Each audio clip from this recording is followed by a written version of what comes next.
Hello, hello, hello, everyone. Veronica Hislop here, coming to you live with another procrastination beatdown. You're lazy, you lack motivation, you're undisciplined.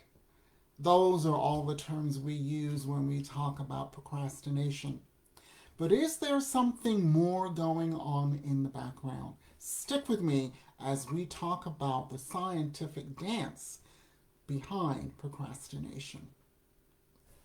Before we get started, let's take a couple of minutes to see who's on the live with me.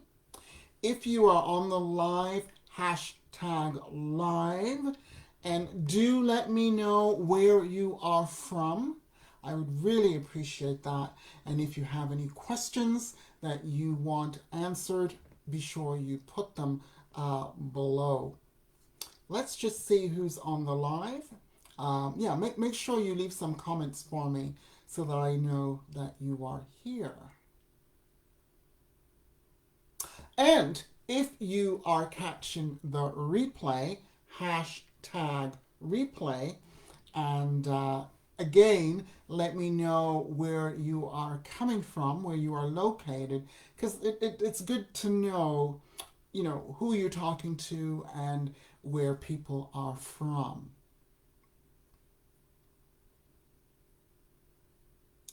We'll just wait for another 15 seconds or so, and then we will get started. Let's get it started. I was not blessed with a singing voice. Okay, so let's go. I don't want to waste people's time. Yes, lazy. You're undisciplined. You're unmotivated. What other words do we have? Do we use to shout out somebody who is procrastinating? Immorally inept? Oh, I don't know. Just not able to get things done, pushing things off. We've all done it, we've all been there. It's procrastination. But is there something else going on in the background that we don't know about? Procrastination may actually not be something that you can control. Who knows? Let's see what the information is. So, what we do know for sure is that there is a dance going on in the brain when we procrastinate. There's a dance going on between your prefrontal cortex and your limbic system. Now, when there's a dance, there's usually one person takes the lead. So let me ask you this question. With the prefrontal cortex dancing and the limbic system dancing, which one do you think takes the lead? If you think you know, put a comment below. Comment below if you think you know which one is the lead. Who's the boss? All right. Well, it is dun da da da da da da da the limbic system. So let me just tell you the difference between these two parts of the brain. Let me just take a sip of water because I got a little itch.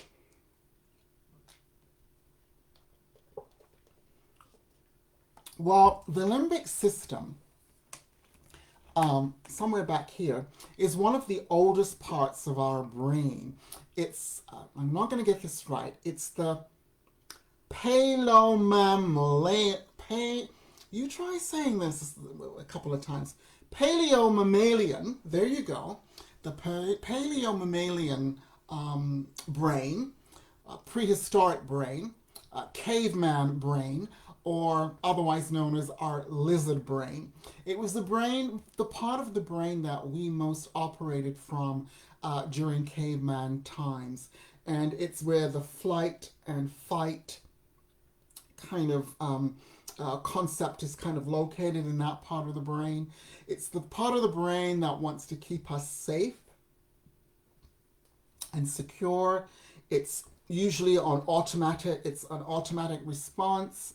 It's our survival, where our survival instincts are, and it's the part of the brain that wants to avoid pain. It's the part of the brain that wants to relax. It's very much more very present focused. And as I said, it's the oldest part of the brain, and also one of the strongest parts of our brain. All right, that's our lizard brain. I'll take one more shot at it.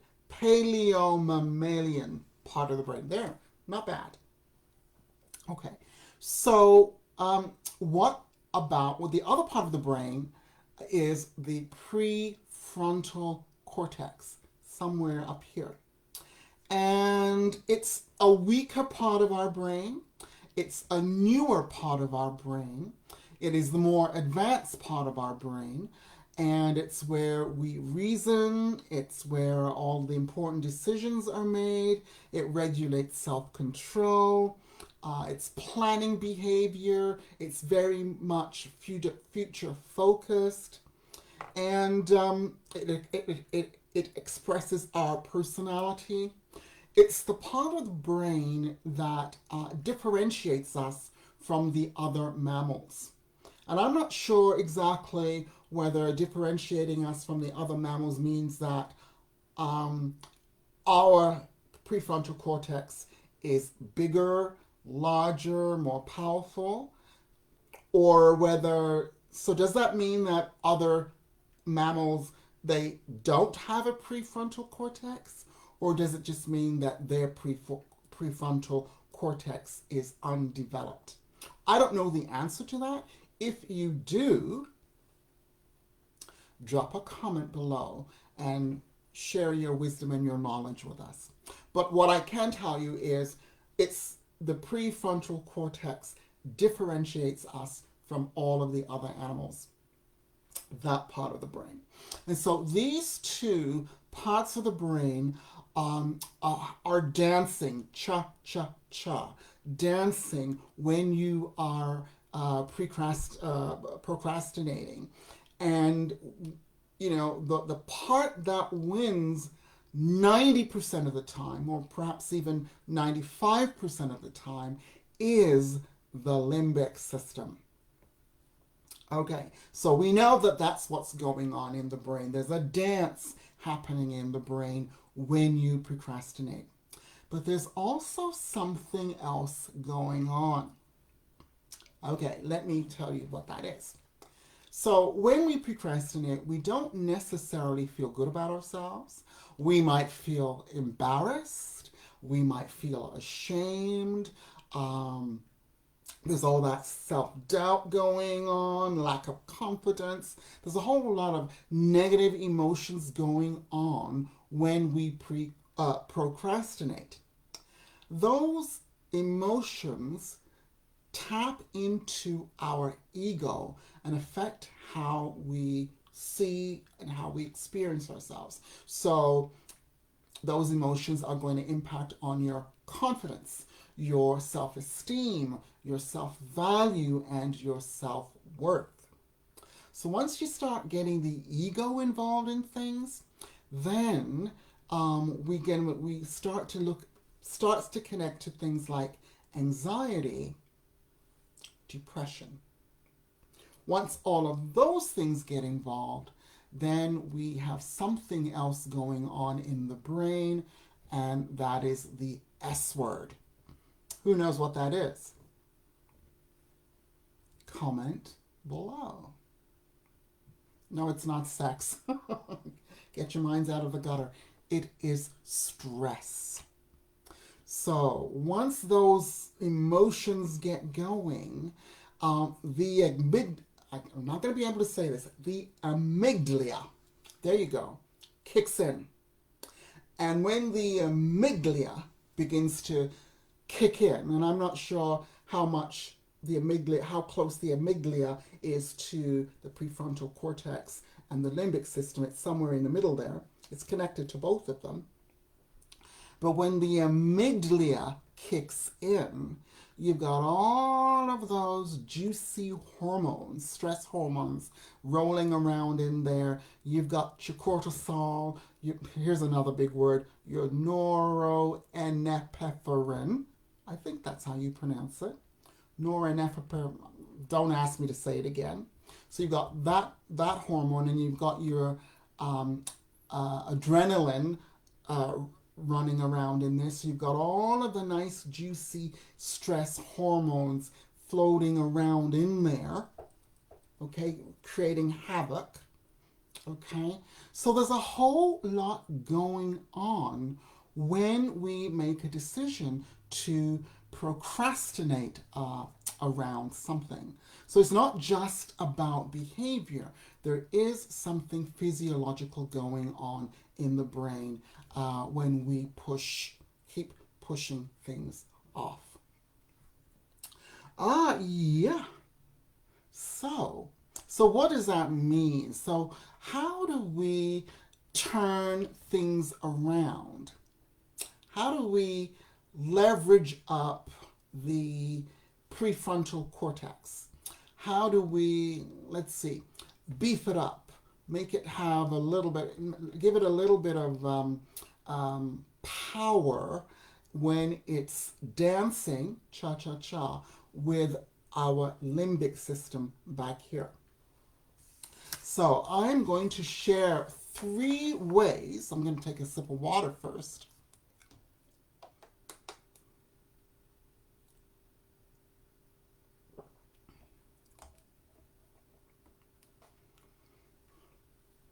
So, yeah, I'm going to share 3 ways, and there's probably a lot more, but I only have time today to share 3. 3 different ways that we can leverage up, big up, for want of a better word, beef up the prefrontal cortex so that it can at least have a bit of power when with the limbic system. So number 1 is you have to try. One of the things that differentiates the prefrontal cortex and the limbic system is that the prefrontal cortex is very much present focused, and our limbic system, no, sorry, I got that wrong.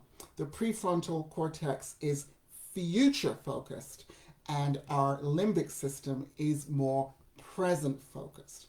And so the challenge is to bring the limbic, I'm going to get confused with this, is to bring the future and make it more present. So the prefrontal cortex, you want to make it more in-aligned with the limbic system. So how do you do that? All right. So let's say that you know that you need to exercise. That's a future goal. That's your big goal out there, that you need to exercise. Before COVID, it would mean like going to the gym 2-3 times a week. Getting into your car, going to the gym. It's a big issue. It's a bigger task.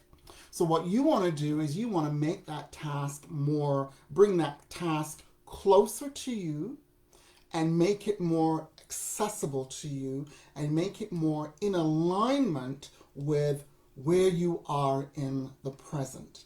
And so how might you do that with something like exercise? Well, you might want to find an exercise that you enjoy.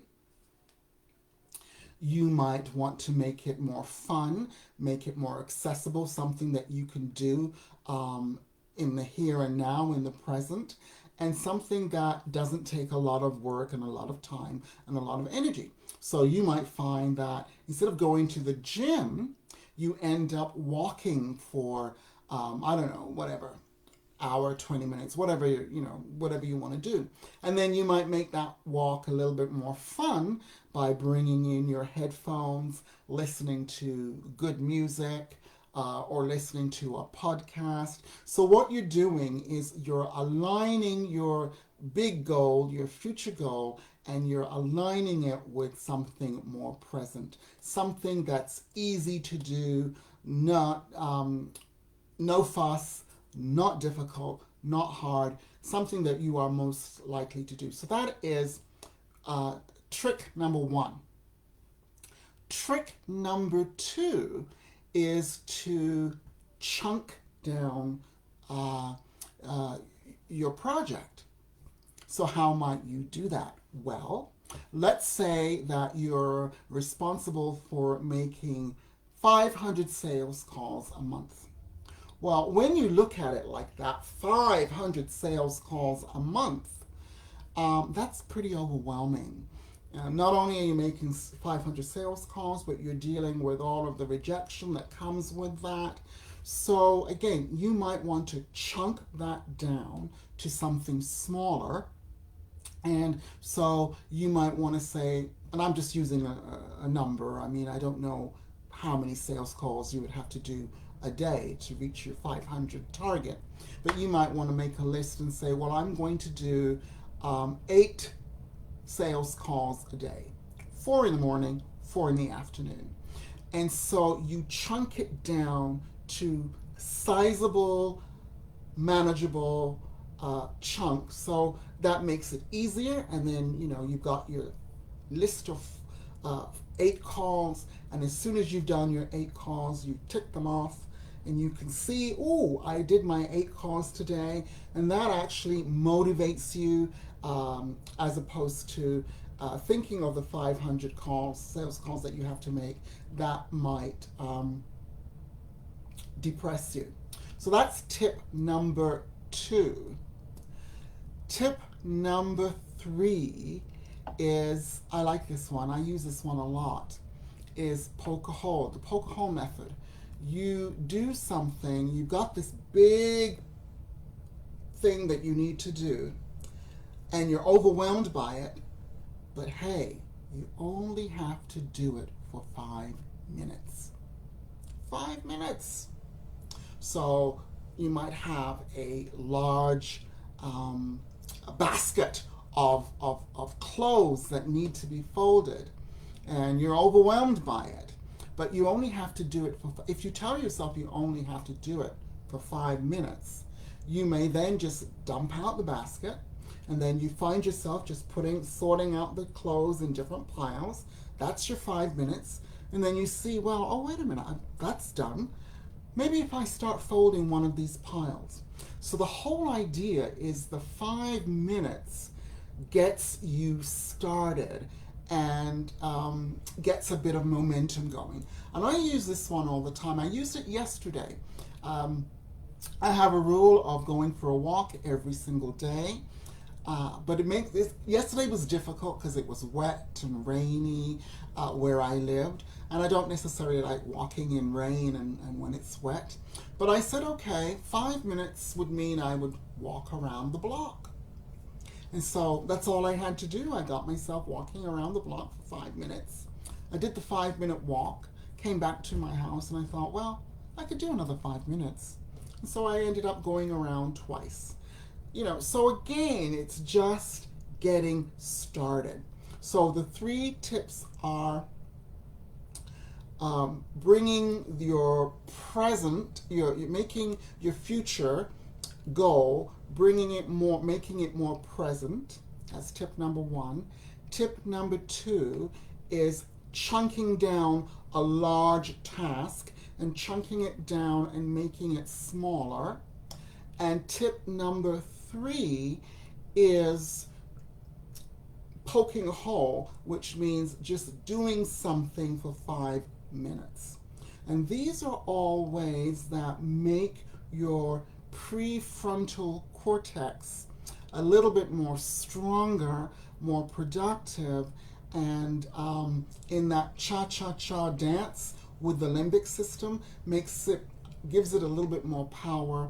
And instead of the limbic system always winning out, your prefrontal cortex has a chance of winning with those tips. What do you think? Let me know if you like those tips. If you want me to develop those tips more, because I only gave you a bit of a framework of those tips. If you want me to do another post on ways to big up your limbic, your prefrontal cortex, I can certainly do a post for you and put some information together. So let me know, and I have no problems doing that. So what do you think? Do you think that we are predisposed? I wrote the question down, so let me take a look at the question. Put my glasses on.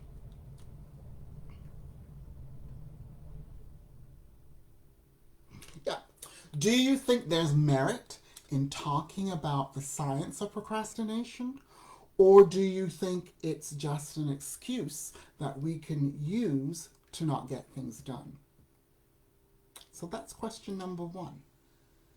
Do you think there's merit in this, or do you think it's another way for us to kind of excuse our behavior? I don't have an opinion one way or the other, but I'd love to know yours. Do you think, here's another question, do you think that we are predisposed to procrastination because of our physiology or because of the way our brain works? I don't know. I don't have an answer on that.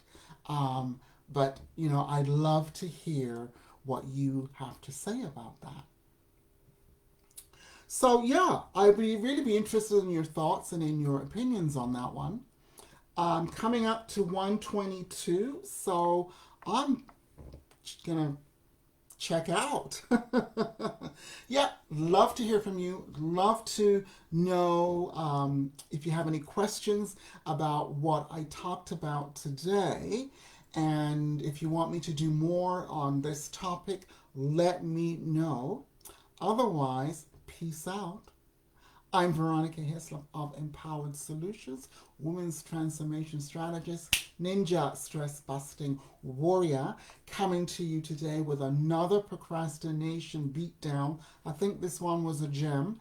And I'll see you again next week, Monday, same time, same place. Procrastination, different topic. Toodles.